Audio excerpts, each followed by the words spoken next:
कल से प्रत्याशी घोषित किया गया है 16 प्रत्याशी। तब से ऐसी भी खबरें आ रही हैं कि कहीं ना कहीं राष्ट्रीय अध्यक्ष जी ने कांग्रेस को विश्वास में ना लेते हुए ये सीटें घोषित कर दी, जबकि कांग्रेस जो है 20 सीटें मांग रही है, जो 11 सीटें होने वाली है। भारतीय जनता पार्टी के 2 बार से सांसद मुकेश राजपूत जी फिर इस बार मैदान में दिखाई पड़ रहे हैं। किस प्रकार से ओबीसी समाज से वे भी आते हैं, आप भी ओबीसी समाज। लोकसभा का 2019 का चुनाव जो है बसपा के साथ मिलकर लड़ा गया था, करीब तब 3.5 लाख करीब वोट मिला था। इस बार कितना है कांग्रेस पार्टी से है। कांग्रेस पार्टी के एक बड़े नेता का गढ़ लोकसभा क्षेत्र कहा जाता है सलमान खुर्शीद। अगर कांग्रेस ये सीट मांगती है सलमान खुर्शीद जी के लिए, पिछली बार 2019 में आपने बहुजन समाज पार्टी से गठबंधन किया था, तो उस वोट में भी सेंधमारी कर पाए। एक हॉस्पिटल लखनऊ में है और एक बताते हैं कायमगंज में। अगर आप जीतते हैं, सांसद बनते हैं फर्रुखाबाद के, तो जनता को मिलने के लिए कायमगंज आना पड़ेगा या लखनऊ? प्राथमिकता रहेगी कि जो गंगा एक्सप्रेस वे।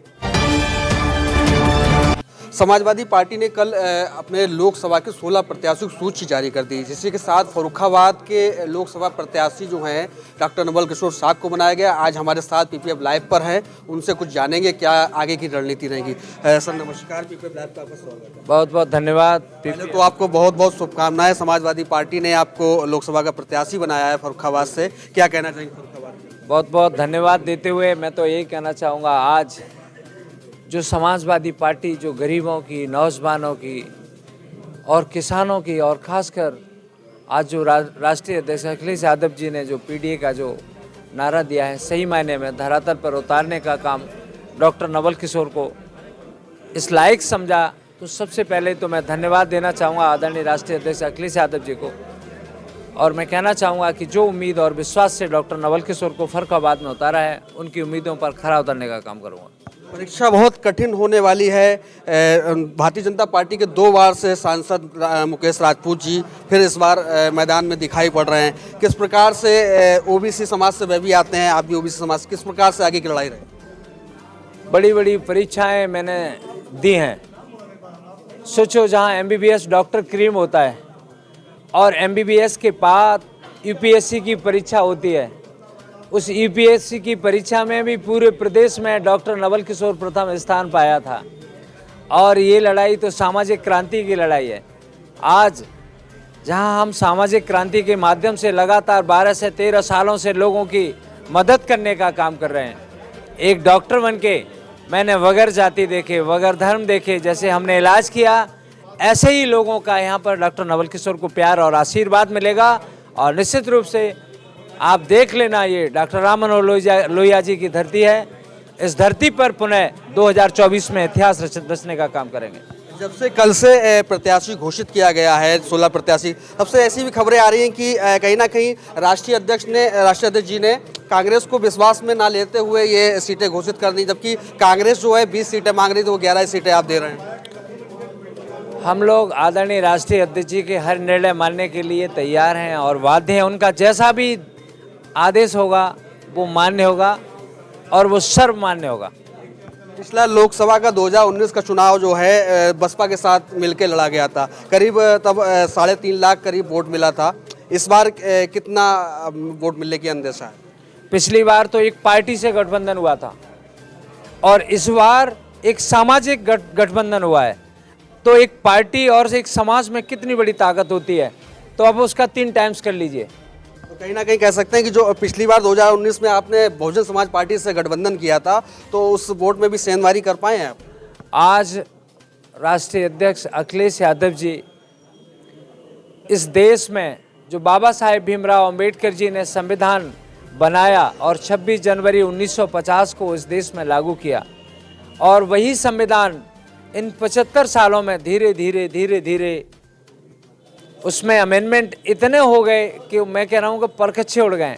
और संविधान को बचाने के लिए आज राष्ट्रीय अध्यक्ष अखिलेश यादव जी पूरे उत्तर प्रदेश के साथ पूरे भारत देश की आवाज़ बनेंगे। और इस देश में हम लोग संविधान को बचाते हुए, लोकतंत्र की रक्षा करते हुए आदरणीय अखिलेश यादव जी को इतना मजबूत करने का काम करेंगे कि उनकी बगैर मर्जी के इस देश में पत्ता भी नहीं हिले। ऐसा हम लोग 2024 में करने वाले हैं। आपका एक हॉस्पिटल लखनऊ में है और एक बताते हैं कायमगंज में। अगर आप जीतते हैं, सांसद बनते हैं फर्रुखाबाद के, तो जनता को मिलने के लिए कायमगंज आना पड़ेगा या लखनऊ? वैसे तो मैंने 10 सालों से काम करके लोगों के दिलों में जगह बना ली है। और रही बात मिलने की, तो चाहे कायमगंज हो और लखनऊ हो, कायमगंज और लखनऊ की दूरी भी आदरणीय राष्ट्रीय अध्यक्ष अखिलेश यादव जी ने ख़त्म कर दी है। इतना बेहतरीन एक्सप्रेस वे बना दिया, फरुखाबाद से 1.5 घंटे में आप लखनऊ पहुंच सकते हो। लेकिन मैं भरोसा दिलाऊं, मैं लोगों के बीच में रहने का काम करूंगा। फर्रुखाबाद के विकास के लिए पहला काम क्या होगा? बच्चों की शिक्षा, और बच्चों की शिक्षा के साथ स्वास्थ्य, और सबसे बड़ी जो चीज़ है, हम लोग अगर देश में पीडीए और आदरणीय राष्ट्रीय अध्यक्ष जी स्थापित होंगे तो यहाँ पर सबसे बड़ी बाढ़ की समस्या है, जो हम लोग लगातार हजारों सालों से यहाँ पर, हम और हमारे पुरखे, उनके पुरखे, मुझे लगता है माँ गंगे जब से आई होगी तब से यहाँ बाढ़ की समस्या है। और आपने बड़ा भयंकर दृश्य देखे हैं, मैंने इतने दर्दनाक दृश्य देखे हैं उस बाढ़ में, अगर वृत्तांत करने लगूँ तो आपकी आंखों में भी आंसू आ जाएंगे। मेरी प्राथमिकता रहेगी कि जो Ganga express way Bharatiya Janata party के लोग बचा नहीं पाए, उससे भी बेहतरीन यहाँ पर कनेक्टिंग रोड गंगा एक्सप्रेस से मिलाने का काम करेंगे। आपका जो गठबंधन है कांग्रेस पार्टी से है, कांग्रेस पार्टी के एक बड़े नेता का गढ़ लोकसभा क्षेत्र कहा जाता है सलमान खुर्शीद। अगर कांग्रेस ये सीट मांगती है सलमान खुर्शीद जी के लिए तो क्या स्टैंड रहेगा आपका? समाजवादी पार्टी और खुद डॉक्टर नवल किशोर शाक्य हमेशा बड़ों का सम्मान करता है, और जो भी निर्णय आदरणीय राष्ट्रीय अध्यक्ष जी का होगा वो सर्वमान्य होगा, और जो भी आगे होगा उस निर्णय को मैं पूर्ण रूप से स्वीकार करते हुए उनके मान और सम्मान को बढ़ाने का काम करूंगा। बहुत बहुत धन्यवाद। तो ये थे हमारे साथ डॉक्टर नवल किशोर शाक्य जी, जो कि लोकसभा फर्रुखाबाद से प्रत्याशी है। उन्होंने कहा है कि अगर पार्टी नेतृत्व फैसला बदलता भी है, अगर कांग्रेस इस सीट को सलमान खुर्शीद जी के लिए मांग करती है तो समाजवादी पार्टी और डॉक्टर नवल किशोर शाक्य जैसे अपने लिए मेहनत कर रहे हैं, उसी प्रकार से सलमान खुर्शीद जी के लिए भी मेहनत करेंगे और लोकसभा में विजय प्राप्त करेंगे। The food court family restaurant, यहाँ के खूबसूरत इंटीरियर व शान और सुरम्य वातावरण के साथ आपको मिलेगा वेज और नॉन वेज दोनों का मजा। Kitty party, engagement party, birthday celebration के लिए अभी बुक करें। हमारा उद्देश्य है ग्राहकों को स्वादपूर्ण भोजन और अच्छी सेवा प्रदान करना। फिर देर किस बात की, बच्चों के साथ एक पारिवारिक दिन बिताने व रोमांटिक डिनर के लिए आज ही विजिट करें। हमारा पता है Sahyog Bhawan, Nekpur 84, near Gayatri international school, Farrukhabad. नगर पालिका परिषद फर्रुखाबाद 26 जनवरी 2024 गणतंत्र दिवस के अवसर पर अपने नगर वासियों का हार्दिक अभिनंदन एवं अपील करती है कि पीएम विश्वकर्मा योजना के अंतर्गत इलेक्ट्रीशियन, दर्जी आदि लोगों को प्रशिक्षण एवं किट उपलब्ध कराई जाएगी, जिसके लिए पीएम विश्वकर्मा की साइट पर जाकर ऑनलाइन आवेदन कर लाभ ले सकते हैं। PM street vendors Atmanirbhar Nidhi, PM Svanidhi योजना अंतर्गत सभी पटरी दुकानदारों से अनुरोध है कि नगर पालिका कार्यालय में उपस्थित होकर ऑनलाइन पंजीकरण कराकर योजना का लाभ उठाएं। खुले में शौच न करें, नगर पालिका द्वारा बनाए गए सामुदायिक सार्वजनिक शौचालय का ही प्रयोग करें।